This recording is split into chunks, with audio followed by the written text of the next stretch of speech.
Amy Marcos na ang slogan niya ay may solusyon, naging konsumisyon. Konsumisyon ng bansa, konsumisyon mga kababayan ng kanyang kapatid. Nagpa-endorse na po kay Robin Padilla, mga Marcoses. Kasama siya doon sa kumakanta-kanta sa kampanya mga kababayan. Pero ngayon, namulat na yung mga Marcos supporters, malamang sa malamang, hindi na makaka-recover po itong si Amy Marcos kahit i-endorse ni Robin Padilla dito sa latest na advertisement. Manang tapatin mo ako. Pinoy, lagi akong tapat sa iyo. Ano ang ibig mong sabihin sa Mindanao? Ang pangalan ko ang may ibig sabihin sa Mindanao. Pangalan? Malinaw na naragdag dun sa ating preliminary findings po. Lumalawak ang plano na nagbabagang mga balita at pagtalakay sa mga isyu ng lipunan. Bulsa! Opinyon, banat at paglalantad sa katotohanan. Bulsa! What you see is what you get. You decide. Joke time tayo mga kababayan. Padala po ni Del Chavez ng gigmoto. Nag-uusap po yung mag-ama. Sabi ng anak sa kanyang tatay, Tay, chief cook ako. Mag-chief cook ang niya ako sa barko. Sabi ng tatay sa kanyang anak, tumigil ka nga, magpo 40 years old ka na, yung luto mong kanin, kung hindi lugaw, sunog. Hindi marunong magsaing, kung hindi daw lugaw, sunog. Pero gusto mag-chief cook. Ang lakas-lakas niya ng loob mong mag-chief cook. Sabi ng kanyang anak, bakit niya si Digong, ubod ng sinungaling, nagpresidente? At nag-project pa niya ng tulay, pero giba agad? Sabi ng tatay, o nga Kaya pwede siya mag-chief cook, mga kababayan, kahit hindi marunong magsaing. Naging model po si Digong. Ubodan niya niyang sinungaling pero naging presidente. Nagpagawa ng tulay. Gibaga. May politika ito mga kababayan na joke ni Del Chavez. Anyway, joke man lang po pero may katotohanan. Matik na 200 pesos. Kasali ka na rin sa raffle draw natin.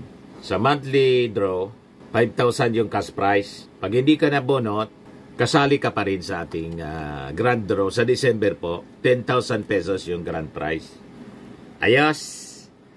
Bueno, yung mga hindi pa po nakasubscribe sa atin, lalo na yung mga nagsasali sa ating joke, papadala ng mga joke entries, lagi ninyong isi-share yung ating video para dumami yung mga nakapanood sa mga jokes ninyo.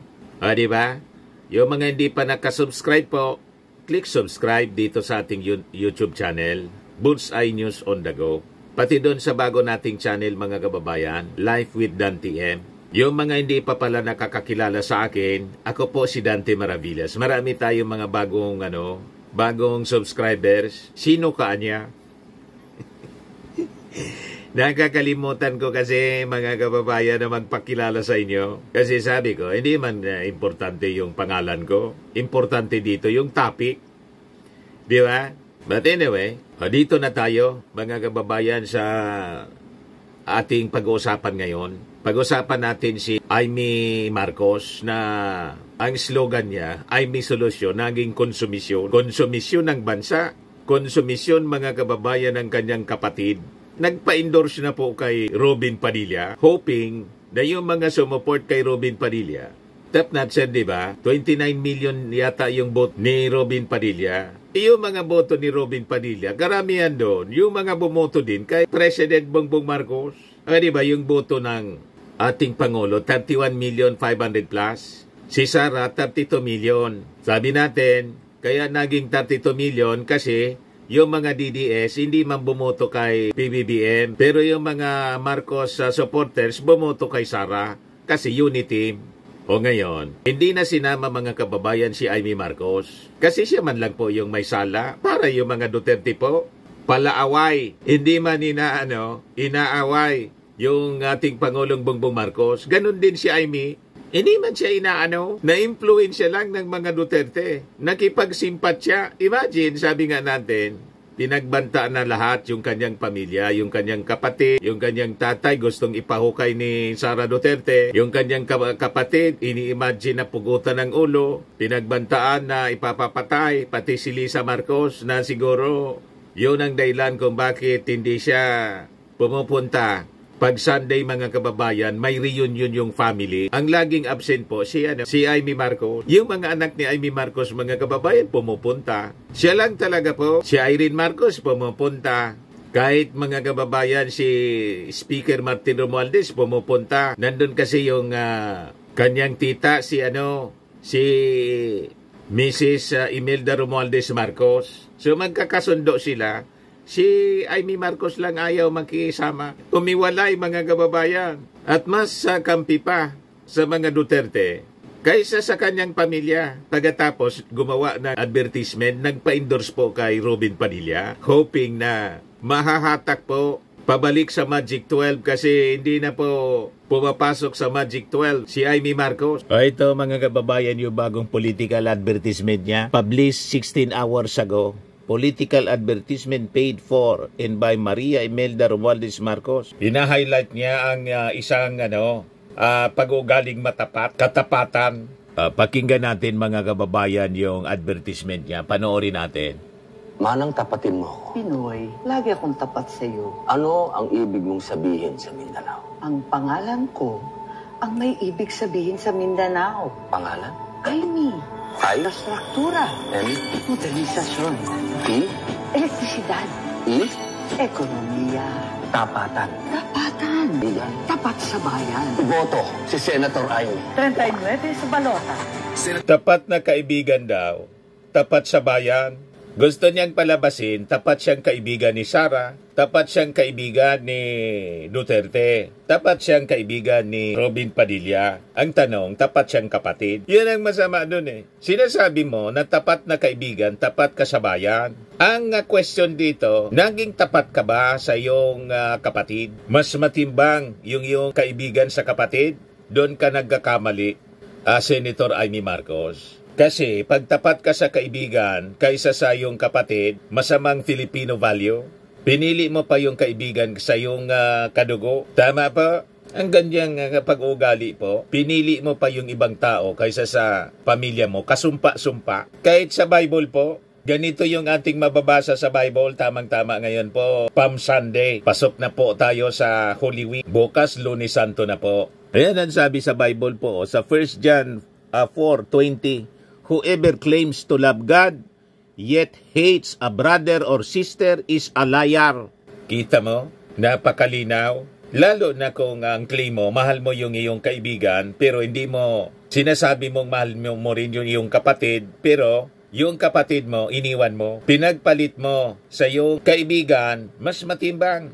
Yung mga Duterte, mga kababayan. Kaysa kay PBBM, napakalinaw yon. Yung ginagawa ni Amy Marcos, hinahanapan ng butas po yung administrasyon ng kanyang kapatid sa issue ng pag-aresto ng Interpol at pag-surrender sa ICC. Ignoring, mga kababayan, the sufferings ng mga biktima ng AJK. Mas concerned siya sa kapakanan ng dating Pangulong Digong na dumadaan, mga kababayan, sa due process, binigyan ng due process, kaysa sa thousands of victims ng AJK na hindi dumaan sa due process, pero nangamatay sila, mga kababayan, dahil po sa extrajudicial killing na nangyari sa panahon ni Digong. Pero yun ang kanyang mahal na mahal. At ngayon, mas mahal niya ang mga Duterte kaysa sa kanyang kapatid. Kaya sabi po dito, whoever claims to love God yet hates a brother or sister is a liar. For whoever does not love their brother and sister whom they have seen cannot love God whom they have not seen. Sinungaling. Yung mga sinungaling po, sama-sama din sila. Birds of the same feather flock together, sabi nga po sa matandang kasabihan. Malabo pong paniwalaan natin at ng ating mga mamamayang Pilipino yung sinasabi ni Jaime Marcos sa kanyang advertisement na nagpa-endorse siya kay Robin Padilla hoping na makakahatak ng boto kasi top-notcher po si Robin Padilla. Si Robin po nag-top-notcher kasi ang bumoto sa kanya mga supporters, mga Marcoses. Kasama siya doon sa kumakanta-kanta sa kampanya mga kababayan. Pero ngayon, namulat na yung mga Marcos supporters, malamang sa malamang. Hindi na makaka-recover po itong si Jaime Marcos kahit i-endorse ni Robin Padilla dito sa latest na advertisement na ginawa nila. Yung mensahe kasi po, na katapatan, hindi man totoo. Matapat ka sa iyong kaibigan, hindi ka matapat sa iyong kapatid. Malabo. Ayan si Jaime Marcos sa interview after nung hearing, mga kababayan niya doon sa Senado. Pakinggan ninyo, sabi rito, lumalawak ang planong gibain ang mag-amang Duterte. So ang ibig niyang sabihin, nagsabuatan po, may sabuatan sa administrasyon. Kulang na lang sabihin niya na ang mastermind, mga kababayan sa pagpa-aresto kay Digong, si PBBM mismo. Hindi man niya sinasabi, pero yun ang tinutumbok niya. Pero sabi ko nga mga kababayan, tama si Katonying at saka si Jerry Baha. Pwede naman talaga mga kababayan na hindi tayo mag-cooperate. Pwedeng gawin yun ng ating Pangulong Bongbong Marcos kasi siya yung presidente. Kung araw-araw ka ba naman, sabi ni Jerry Baha at saka si Anthony Taberna, tinatawag na bangag, pagbantaan. Anong gagawin mo?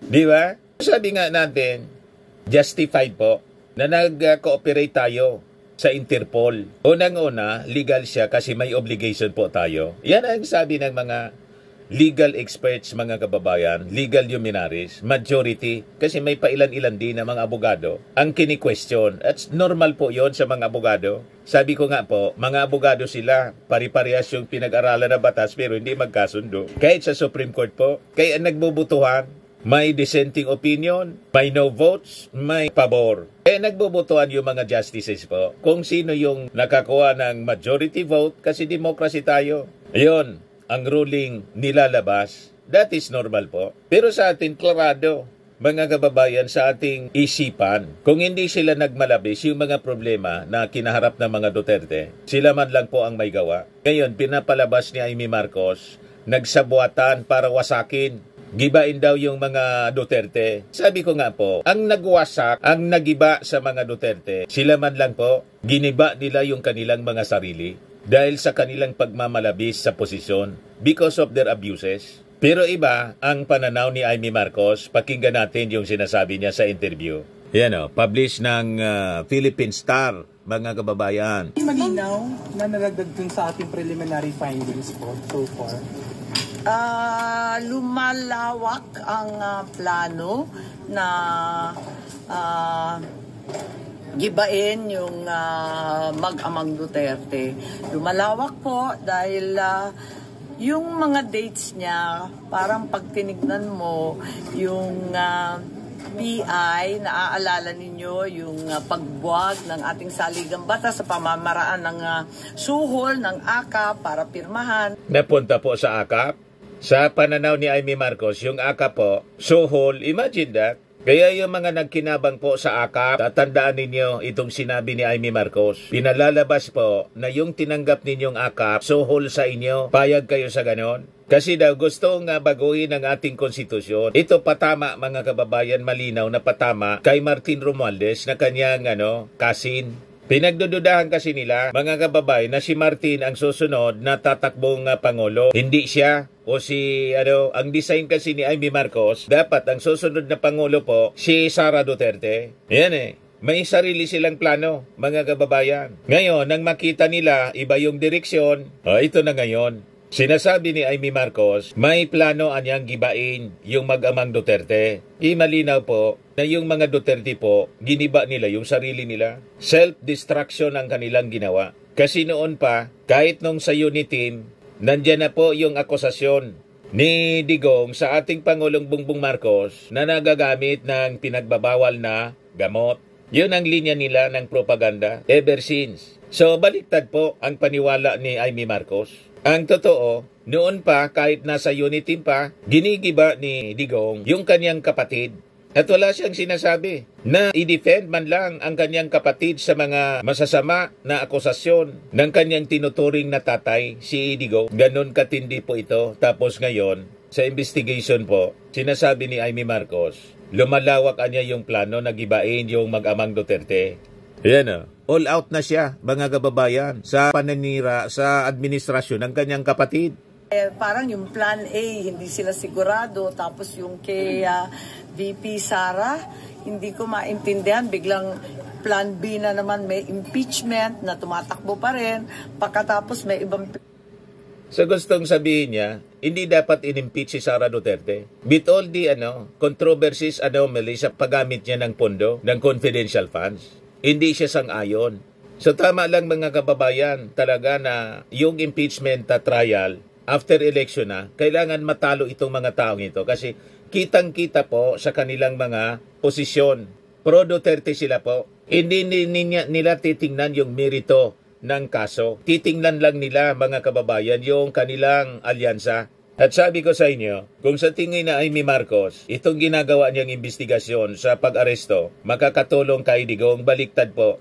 Pinapakita lang dito mga kababayan kung gaano pa kalawak ng impluensya ni Digong sa politika dito sa ating bansa. Nang ibig sabihin, kung dito ginawa ang trial, wala sa dahig, hindi talaga magkakaroon ng hustisya.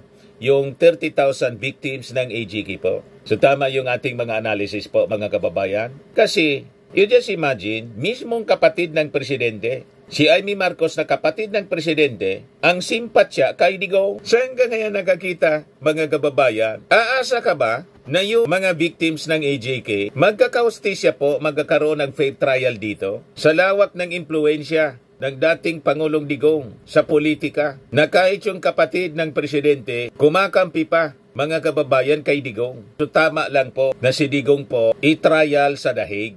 Ang patunay po, ang mga ginagawa ni Amy Marcos. Napakalinaw po. Pa yung ICC na ang dadampot kay Presidente Duterte. Iba-ibang plano pero maliwanag na hindi nangyari kaagad-agad nung umaga ng March 11. Hindi po totoo yun, hindi ka panipaniwala.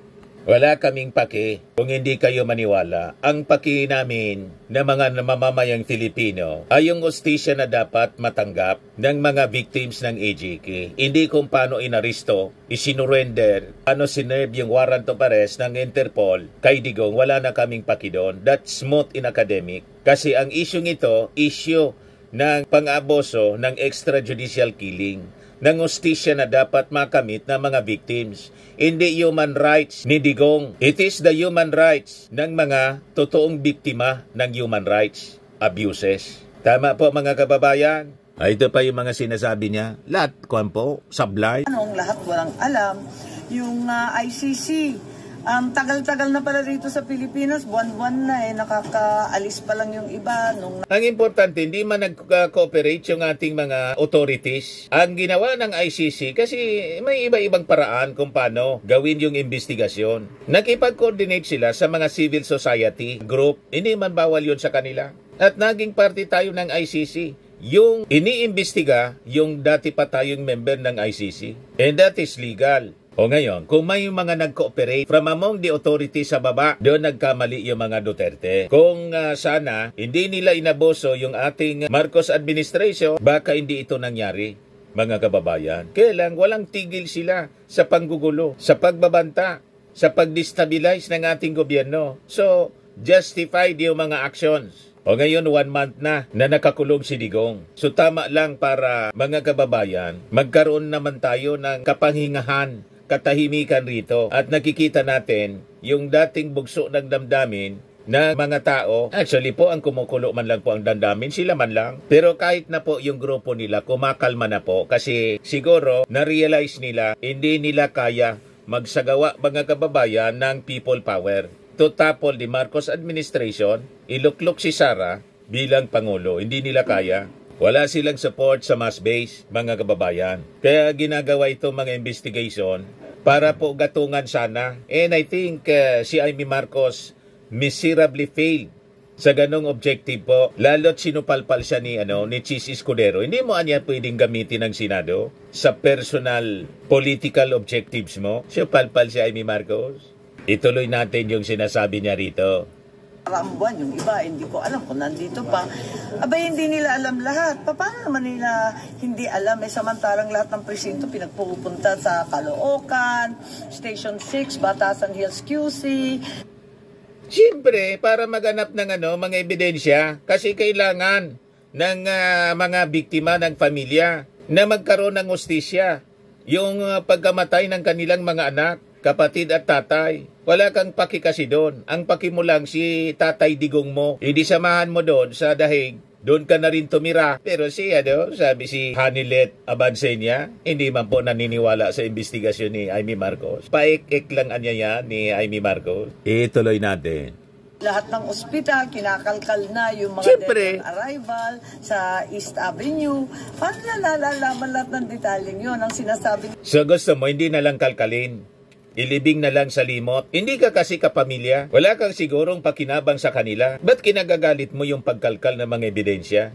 Dapat nga bilang isang senador, concern ka at nasa kumakampi ka sa mga victims, hindi doon sa nambiktima. Tama po mga kababayan? Yan ang mali dito sa mga taong ito. Ako halimbawa, sana, kasi tinuturing mong kaibigan, nanahimik ka na lang sana. Rule of law na lang sana. Hinayaan mo. Dumistansya ka na lang. Ito harap-harapan mga kababayan na paglaban sa kanyang kapatid. Gusto pa yata ni Amy Marcos na siya maging instrumento mismo sa pagsira sa kanyang sariling kapatid. Yon ang kasumpa-sumpa dito mga kababayan. Na mas mahal mo yung kaibigan mo sa mismong kapatid mo. Tumutulong ka pa dito sa mga sumisira sa iyong kapatid. Ikaw pa mismo talaga ang gumagawa. Hindi na ito makakaulit talaga si Amy Marcos. Dapat matalo ito mga kababayan para matuldukan ang kanyang politika. Sekretary, puro civil society. Ang dami kong barkadang civil society. Hirap na hirap. Maangal na. In-invite mo sana. Sa ebidensya. Abay, napakasigasig naman at mapalad ditong mga civil society sinasabi nila na na-access pati confidential medical records, pati secret bank records. Paano niya nakakuha lahat yan? Kaya hindi mapagkakaila na may tumulong sa ating pamahalaan. Dapat matuwa ka na may tumulong sa ating pamahalaan. Na tumutulong ngayon na magkaustisya yung mga biktima. Di ba dapat ganun ang ugali mo, Amy Marcos? Dapat magalit ka kung walang tumutulong sa nag-iimbestiga. Kasi ang ibig sabihin nun, justice denied. Justice is being denied doon sa mga biktima ng EJK na hindi nabigyan ng hustisya nung previous administration. At ngayon at least sa pagtulong ng kung sinong pinagdududahan mo, makakamit ng mga victims yung hustisya kahit hindi dito doon sa dahig. Kasi hindi mo din mabiblame. Sabi nga ni Boying Rimulya, hindi naman tayo pwedeng magdikta doon sa mga pamilya ng biktima kasi nawala ng tiwala sa gobyerno. Kaya pinahig sa abroad, sa ICC. Hindi dito sa atin. Ang sisihin mo, yung previous administration. Kasi doon nawala ng tiwala yung mga tao. Pagkatapos ngayon, nagagalit ka kasi nag-cooperate yung sa duda mo. Nag-cooperate sa mga investigators ng ICC, yung ilang mga nasa gobyerno. O i-prove mo kung sino, di ba? Wala ka ngayon na nakuha. Empty-handed ka. Lahat ka ngayon duda. Di magduda ka habang buhay. Alam binabanggit at wala naman tayong katibayan. Baka mauwi na naman tayo. You see, wala ka man pala katibayan. Insinuations. Kaya tama dang si Chis Escudero. Hindi mo niya pwedeng gamitin ng Senado. Personal political objectives mo. Hindi pumirma si Chis Escudero sa contempt. Sabi ni Secretary John Vic dati na puros chismis. Tama. Pero yung pag-aresto at pagtangay ni Pangulo Duterte, hindi na chismis. Totoo na yun. So ang language niya, pagtangay, kidnapping, saan ka nakakita? Sino makukumbinsi mo niyan kundi kayo lang ang naniniwala na kidnapping yung nangyari? Saan ka nakakita na kidnapping na binasaan pa ng Miranda rights? Dinoko talaga, yun ang paniwala ninyo. Kaya hindi nga pinansin yung ganong argumento ng abogado ni Digong, si Mijaldea. Inignore lang ng mga, kasi malabo po, inignore lang ng mga judges. Ganon din ang sinasabi ni Amy Marcos. Maliwanag na hindi ito biglaan tulad ng sinasaad nila nung unang hearing na March 11 biglang nagulanta lahat at alas 3 ng umaga dumating yung Interpol warrant galing sa ICC. Maliwanag na hindi totoo yun. Mayo pa umaandar na lahat ng mga proseso. Mayo nung nakaraang taon nag-umpisa na, andyan na yung ICC nung October, nag-umpisa ang Quadcom at yung DOJ nagkaroon ng task force. Nagtataka ako sa kanila kung bakit sinasabi nila na nagulat sila samantalang maliwanag na nagtulong-tulong sila ipunin lahat ng katibayan. Ang minimin po, yung warrant of arrest na na-receive lang nila. Pero alam ng gobyerno, laging pinag-uusapan po kahit nung Quadcom, kahit nung DOJ. Kaya nga, nagre-ready. Alangan man hindi mag-ready. Ginugulo ni Amy yung kwento mga kababayan. Lahat ng pag-aresto, pagsiserve ng warrant of arrest, lalo pa sa dating Pangulo, kahit nga sa ordinaryo, pinaplano, ordinaryong tao, ordinaryong subject, dapat may plano, alangan man hindi magplano yung ating mga authorities. That is normal procedure sa kanila. Mas pa na dapat magplano kung ang involved, ang subject po ng warrant of arrest, ang tulad ni Digong. Anong masama doon? Minamasama ni Amy Marcos. Pinapalabas niya may konspirasi, may sabuatan para talaga i-surrender sa ICC, pinagplanoang maigi, i-surrender. Alangan mang hindi planuhan. Sisihin mo, Amy Marcos, yung kaibigan mong si Digong. Lahat ito, produkto ng kanyang kayabangan. Konsekwensya ito ng kanyang mga maling ginawa. So, dapat niyang panagutan. Ito na siya ngayon. But anyway, ang pwede nating gawin mga kababayan ay ang mga tulad ni Amy Marcos, huwag na nating ibabalik sa Senado. Di ba? Ang power nasa ating mga kamay.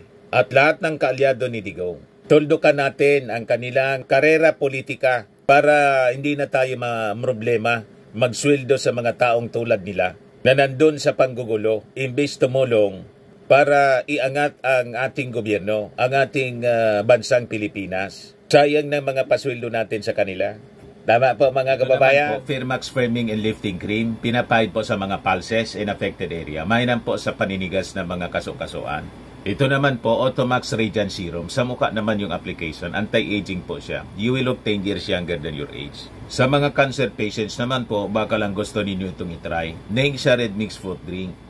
Hindi mo po siya gamot, food supplement siya. Kaya lang, gawa siya mga kababayan sa goji berry. Yung goji berry may anti-cancer properties. O ngayon, yung mga inquiries ninyo, dumiritso na lang kayo sa aming messenger sa Facebook para masagot namin agad. Ayos pa? Ayos na ayos niya, Mr. Maravilla. At sa mga nagana po ng malinis and spacious fitness gym, pumunta lang po kayo sa aming Colossal Fitness Gym. May Grab Car Rental din po kami. Ito naman po yung bago naming product na binibenta online. Eye Glow Serum, whitening po siya. Tingnan ninyo yung epekto sa aking anak na architect before and now. Yung mga inquiries po ninyo, dumiretso na lang kayo sa kanyang Facebook account, Riz Maravillas.